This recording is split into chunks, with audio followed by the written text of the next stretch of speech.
From the KBIA Newsroom in Columbia, I'm Trevor Grandin.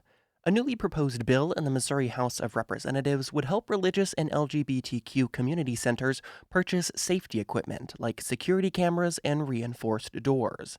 Ray Reed, a Democrat of St. Louis, proposed the Missouri Safer Communities Act.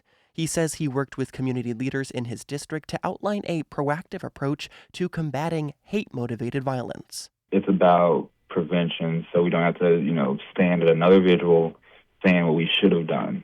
According to the Department of Justice, 65 hate crimes motivated by religion or sexual orientation occurred in Missouri in 2023. Federal lawmakers from Illinois and Missouri are reacting to President Trump's decision over the weekend to invade Venezuela. Republicans like Congresswoman Ann Wagner of Baldwin praised Trump for ordering a bombing campaign and the capture of President Nicolas Maduro. She says Maduro is an illegitimate leader who stayed in power despite losing elections.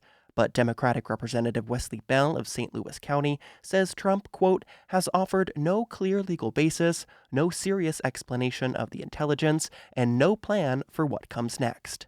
Illinois Congresswoman Nikki Budzinski, who represents part of the Metro East, also chastised Trump for not getting congressional approval for the attack, adding, quote, any member of Congress who respects the Constitution should be outraged by this reckless escalation. The head of Missouri's Conservation Department is defending the decision to pause some of its efforts to fight chronic wasting disease, a deadly condition found in deer across the state. Missouri has announced it will not carry out postseason targeted deer removal this winter, so conservation officials can re-examine how to keep the disease under control. Some prevention measures have received backlash from hunters and landowners, so has the call to pause them. Conservation experts warn CWD could decimate the deer population if left unchecked. Missouri Conservation Director Jason Sumners says it's an important moment to reevaluate the state's CWD management efforts, which weren't getting as much buy-in from hunters in recent years.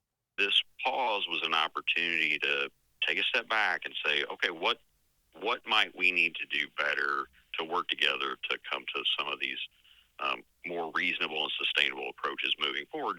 The disease is not known to spread to humans. The CDC advises against eating meat from infected animals. Missouri's lieutenant governor is defending comments about changing the Missouri Senate rules. Lieutenant Governor David Wassinger presides over the Senate as part of his job, and earlier this year, he said that senators were wasting too much time filibustering. While some of Wassinger's fellow Republicans criticized him for speaking out about the Senate rules, he says the chamber needs to change. So we are not using the best practices or the best rules in Missouri, and that's why it's so dysfunctional and why the Missouri Constitution is morphed into something the size of the Holy Bible. Wassinger has no power to change the Senate rules, but he's hoping that using the bully pulpit will prompt the GOP majority to consider relevant changes. I'm Trevor Grandin, KBIA News, Columbia.